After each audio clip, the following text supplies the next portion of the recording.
Yebo, Farm CEOs. Welcome back. My name is Gilbert Mwale, and today I just wanted us to talk about something very interesting, and this is around, what do we mean when we talk about, looking at agriculture as a business. Now, there is so many things that we can get into that would, you know, would help us understand exactly what that means. Though I want to bring just a different aspect. Yesterday, again, I was having a conversation with some of my clients, and we were discussing issues to do with how can they, do business. And some of them is that they are running a farm, and on the farm, there's literally a lot of things going on. You find that on a farm, they are keeping some village chickens on one side. They are keeping, guinea fowls. They are also doing maybe goats, as well as also pigs, cattle. And then on the other side, they are thinking about, getting into other forms of agriculture activities like vegetables, growing okra, rape, and obviously the usual maize, groundnuts, and several things. Now, the farm, is into so many different things. And one of the things I brought out to them was that, are you aware that each one of these things that you are growing or keeping, if you are keeping it for the purpose of selling it, which should be the reason why you are keeping or growing anything on your farm, is that you do understand that every one of those things that you are keeping or growing is considered as an enterprise. And if it is considered as an enterprise, you then, as the owner of this farm, who has introduced all these different enterprises and are planning to add more enterprises, is that you should be able to have a few things in order. You should put these ducks in order before you got into any of those enterprises.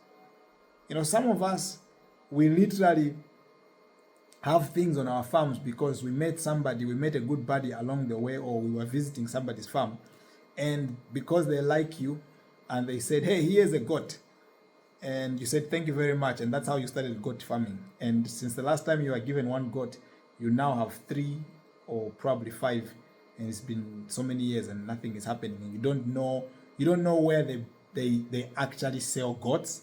You don't know how to deworm them. You don't know any of those things. Why? Because also you are using a caretaker to take care of them. You've just gotten the people that were looking after your farm so that nobody steals from you, that they should be the ones to take care of your goats or sheep or any of those things. Now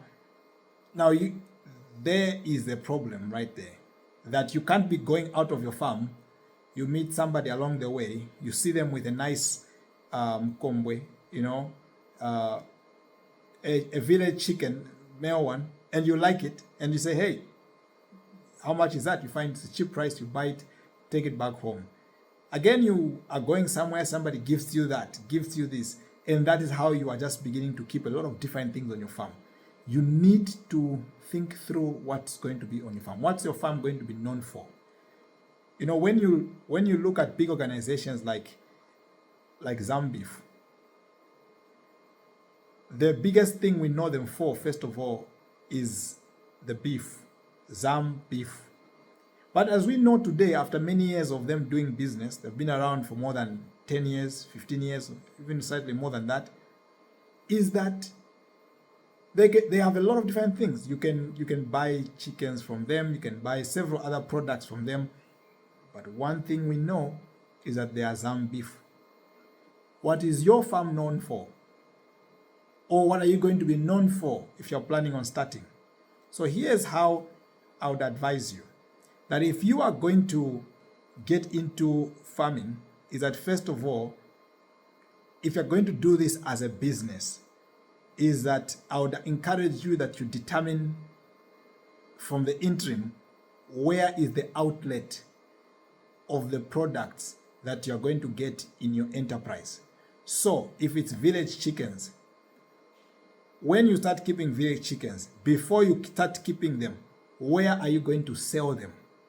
And how much are they willing to buy them at? And have you actually seen them buy? If you are good enough of a negotiator, can you even get a contract written down in advance where somebody has already accepted to buy from you? And some of the easiest places to find such is to go to people who are already keeping these things or growing these things and ask them that if they know where they are selling them, if they don't want to tell you where they're selling those things, can they buy the excess from you? Then what you do is that you just come into an agreement with them. But here's the best one. Instead of going from the back, go and, what I would advise you is go to the front. I'll use an example of layers. If you want to start, you've been sitting around with friends and you've seen what they've been able to do, producing eggs and selling egg trays on a daily basis, and your heart is saying, I also want to sell these things. Well, it's not that easy as it looks, but you can manage to do so. But here's my advice. Start from here. Buy some egg trays from the same friends, as many of them as possible that you can afford. Determine where to sell. Find where to sell. Start with maybe 2 trays, 3 trays. Sell them at your office place. Sell them to your friends. Sell them to your neighbors. See how fast they go. Buy 2 more next week. Do the same thing. Buy 3 more. Buy 5 more. I got to learn this from Vusi Tembekwai. I was talking about this and I actually liked it. So you do the same. Buy egg trays, sell them. Buy egg trays, find people who can sell them for you. If you have reached a place where you're selling too many and you don't have enough time, get extra people to help you sell them out. Once you establish a consistent purchase of those eggs, people who are buying, you're now doing 30 trays in a week or in a month, then you start asking yourself, the margin I'm making over each one of these trays, if it's 5 kwacha, how much can I make extra if I produced these eggs by myself? That's a question you should be asking yourself. So if you're gonna make 15 kwacha or 10 kwacha extra, if you make them by yourself, then I would say some of the profits from the money that you got, what you do is that go and begin to use those profits now to set up the chicken run. Some of it, use it to buy the feed, to buy the chicks themselves. Or if you're buying point of lay, and start producing. But don't go all the way to wanting to cover up the 30 trays or 50 trays or 100 trays that you're doing per month to your market. Cover up maybe roughly about 10 to 25 trays with your own production. And then as you see the uptake increasing on the ground, and that 10 kwacha extra that you're getting coming through, begin to increase the number of birds that you're having at your farm, so that you can begin to complete that 100 trays that you are doing per month with your own capacity of production. That way, what you have is that you have a sure place where your items are being bought from. Another example is someone who's doing you want to get into vegetables. This is how I advise people. By the way, if you have got no land, this is how you can start farming without anything, zero money. First of all, walk up to somebody who's got a farm and they're already producing these things and ask them to allow you to be a salesperson. Get those things, sell them, find somewhere where to sell them, on a market, anywhere, wherever you can put a stand. Once the purchasing has started happening, as you increase the purchase, I used to know a young man who used to sell tomatoes on the roadside. And what would happen is that he was beginning to increase the number of trays you're selling per day. And the people loved the spot where he was. And because that was happening on a regular basis, is that it gave him the opportunity now to step back and say, how many boxes out of these can I produce by myself? So you don't have to replace everything. Remember, keep the relationship with the ones who are supplying you.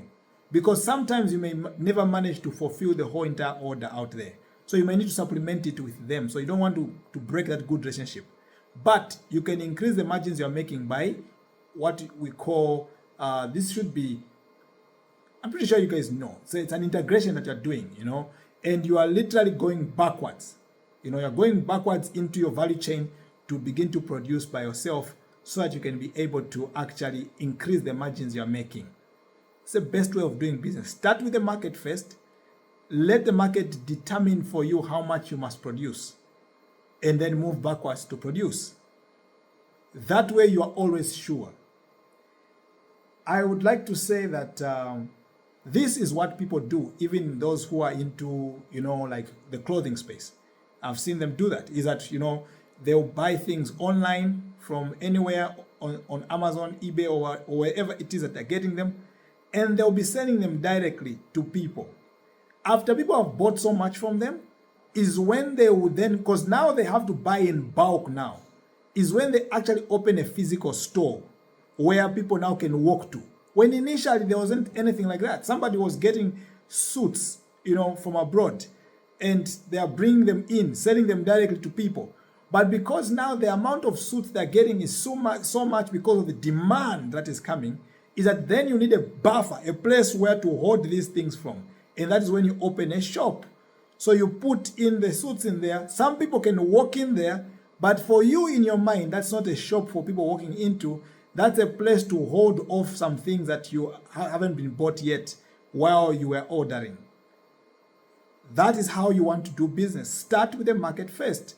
Start with your, even as we look at our farming activities, start with who is buying, and then determine production in that order. Today, I want us to actually, change something. And I think the reason why we are having this problem in agriculture of actually forgetting the component of business is because we have put agriculture at the beginning of the whole entire statement, agri-business.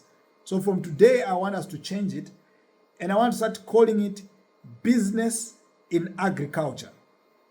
Because tomorrow, you may decide that the business you're doing is no longer in agriculture. You can decide to put it in logistics. You can decide to put it in, in science, in technology, in anything. But you, at the core, first of all, must be a businessman, a businesswoman. So, from today onwards, we're going to be calling it business in agriculture. So the conversations I have on this platform with you are business in agriculture. Biz-ag, not agri-biz. Because agri-biz for the longest time has kept a lot of us poor and actually not growing. So what we need now is business in agriculture. Is that when you understand what business in agriculture is, or maybe let's talk about this on the next video.